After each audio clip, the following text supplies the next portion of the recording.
Hello everyone and welcome back to my channel. इस video में मैं एक्सप्लेन करने वाला हूँ कल ही रिलीज हुआ Korean drama love next door का एपिसोड नंबर 1। फिर मोयुम अपने टीम के एक बंदे के साथ एक घायल इंसान को रेस्क्यू करने जाती है। इसने बहुत शराब पीकर गिर पड़कर बहुत घायल हो गया था। मोयुम उसकी कंडीशन देखकर समझ जाती है कि इसे डायबिटीज है और उसे काफी चोट भी आई थी, इसलिए वो उसे चेक करने जाती है। पर वो इंसान तो मोयुम पर ही चिल्लाने लग जाता है, उसे अकेला छोड़कर जाने के लिए कहता है। मोयुम को ऐसे इंसान को टैकल करना आता था, इसीलिए वो उसे चुपचाप से हॉस्पिटल चलने के लिए कहती है। ये शराबी तो एक बोतल तोड़कर उन्हें डराने लग जाता है, तो आसपास के सभी लोग डर के पीछे भागने लगते हैं और मोयुम उसे शांत कराने लगती है। लेकिन वो शराबी तो अटैक भी कर सकता था। तभी यहाँ एंट्री होती है सेकंड मेन लीड दानो की, जो अपने आप को रेड बेल्ट बताकर शराबी से लड़ने जाता है, मगर खुद ही उसके सामने फिसल कर गिर जाता है। और तभी मोयुम एक जोरदार किक मारती है, इससे बोटलर और शराबी दोनों ही नीचे गिर जाते हैं। तब वो शराबी को प्यार से हॉस्पिटल चलने के लिए कहती है, इसे भी डर के मारे मान जाता है। दानो को भी हाथ में चोट लगी थी, तो वो भी उनके साथ हॉस्पिटल जाता है। जब सियोंग और रियू दोनों साथ में अपने अपने घर की ओर आ रहे थे, क्योंकि दोनों का घर आमने सामने था। रियू सामने एक डिलीवरी बॉय के हेलमेट को देखकर कहती है, क्या वो बंदा मुझे अपना हेलमेट देगा? सियोंग कहता है, तुम्हें हेलमेट क्यों चाहिए? सामने ही तो हमारा घर है। पर रियू को पता था कि आज उसके घर में उसे मार तो पड़ने वाली है, इसलिए वो यहीं से अपनी ट्रॉली से सारे कपड़े निकाल कर पहन लेती है कि उसकी पिटाई भी हो तो उसे कम लगे। सियोंग तो उसे पूरे रास्ते चिढ़ाते हुए आता है। उसके घर के सामने उसे छोड़कर जाने ही लगा था। रियू उसे पंच मारने के लिए कहती है, चेक करने के लिए कि इतना सब कुछ पहनने के बाद भी उसे दर्द होगा या नहीं। सियोंग मना कर देता है। इस पर रियू कहती कि आज मैं बहुत बड़े खतरे में पड़ने वाली हूँ, इसीलिए क्या तुम मेरे साथ रात को रुकना चाहोगे? ये बोलकर उसके साथ रहने के लिए उसे मनाने लग जाती है। सियोंग उसे दूर भगाने लग जाता है और पूछते कि आखिर तुमने किया क्या है जो तुम इतना डर रही हो? ये कहती कि आज मेरा काम तमाम होने वाला है, इसीलिए मैं मम्मी को अकेले फेस नहीं कर सकती हूँ। कहता है, बता तो सही क्या किया तुमने? रियू धीरे से कहती कि मैंने शादी कैंसिल कर दी। सियोंग थोड़ा जोर से बोलने के लिए कहता है। रियू जोर से बोल रही थी कि मैंने शादी कैंसिल कर दी है। अभी सियोंग कहता है कि पीछे तेरी मॉम खड़ी है। रियू को पहले ये मजाक लगता है, पर जैसे ही वो पीछे मुड़ती है, सच में उसकी मॉम खड़ी थी।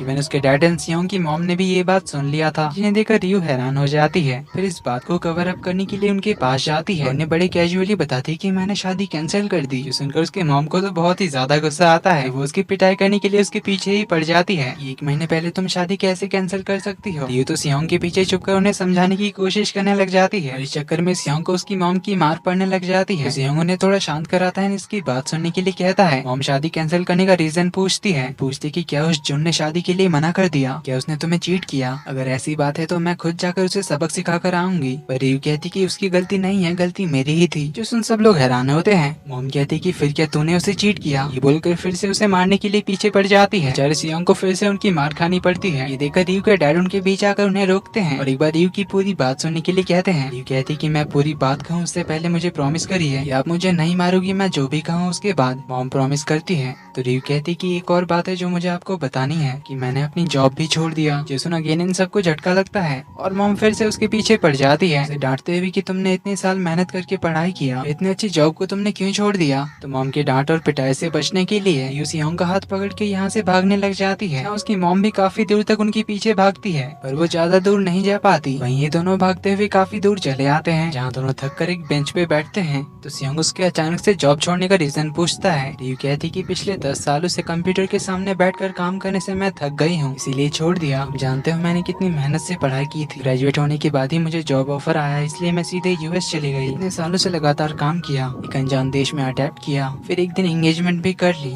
इन सब से मेरा दिमाग हैंग हो गया था, इसीलिए लाइफ को रिबूट करने के लिए सब कुछ छोड़ छाड़ कर आ गई। मैं यही एक्सक्यूज देने वाली हूँ मॉम को, इसके लिए मुझे बहुत हिम्मत की जरूरत है। तो सियोंग भी उसकी प्रॉब्लम समझता है। तभी उसे रियू के भाई का कॉल आता है, जो उसे रियू को घर लेकर आने के लिए कहता है, जो बताता है कि मॉम का गुस्सा अब शांत हो गया है, इसीलिए वो दीदी पर गुस्सा नहीं करेगी। सियोंग रियू को इस बारे में बताकर उससे घर चलने के लिए कहता है। रियू कहती कि मैं अपनी मॉम को बहुत अच्छी तरह से जानती हूँ, इतनी जल्दी शांत तो नहीं होगी। सियोंग उसे कहता है कि डरो मत, मैं भी तुम्हारे साथ चलूंगा। वैसे भी तुमने उन्हें इतना भगाया है कि उनके पास तुम्हें मारने के लिए एनर्जी ही नहीं बची होगी, इसीलिए दोनों घर के लिए निकलते हैं। इधर हॉस्पिटल में दानो मोहिम के काम से काफी इम्प्रेस हो गया था, इसीलिए उसका नाम पूछने जाता है। मोहिम उसे बड़े प्यार से समझाती है, पिछले 6 साल से मैं एक पैरामेडिक हूँ, मैंने कई लोगों की जान बचाई है। उनमें से जितनों ने मेरा नाम और नंबर पूछा, उनमें से किसी को मैं दोबारा कभी नहीं मिली। दानो कहता है, पर मैं मिलना चाहूंगा। मोहिम कहती कि पर मैं तुम्हें कुछ नहीं बताने वाली। ये बोलकर वो चली जाती है। इधर दोनों रियू के घर के बाहर पहुंच जाते हैं। रियू को तो अभी भी अंदर जाने में डर लग रहा था, सियोंग उसे हिम्मत रखने के लिए कहता है ना अंदर ले जाता है। घर के अंदर वो अपनी मॉम को देखती है जो सोफे पे सर झुकाकर रो रही थी। रियो ने चुप कराने आती है पर मॉम तो ये ड्रामा कर रही थी। वो तो उसकी पिटाई करने के लिए हाथों में छड़ी लिए बैठी थी। जो देखकर रियो भागने का सोचती है, सियोंग उसे जाने ही नहीं देता। उल्टे कहता है कि आंटी जैसा आपने कहा था मैं इसे घर ले आया, इसको आप ही संभालो। ये बोलकर वो दरवाजा बंद करके बाहर आ जाता है और इधर मॉम रियो से सवाल पूछना शुरू करती है। बाहर से सियोंग ये सब देखकर अपना बचपन याद करता है। जब वो अपने पेरेंट्स के साथ यहाँ पहली बार शिफ्ट हुआ था तब यहाँ के लोकल बच्चे उसे बहुत परेशान करते थे, लेकिन छोटी रियो वो पहली दोस्त थी जिसने सियोंग को बुली गैंग से बचाया था। इसके बाद से कोई भी सियोंग से पंगा लेने के बारे में नहीं सोचता था क्योंकि रियो उन सब की धुलाई कर देती थी। तो ये याद करके सियोंग कहता है कि इतने साल बाद ये घर वापस आ गई, फिर से हंगामा शुरू होगा। ये बोलकर वो हंसते हंसते अपने घर चला जाता है और इसी के साथ एपिसोड 1 का एंड यहीं पर होता है। तो कहानी आगे और ज्यादा क्योटिक, रोमांटिक एंड फनी होने वाली है, इसलिए वीडियो पसंद आए तो वीडियो को लाइक कर देना। चैनल पर पहली बार आए तो do subscribe and hit the bell icon. मिलते हैं अगले एपिसोड में, तब तक के लिए take care and bye bye.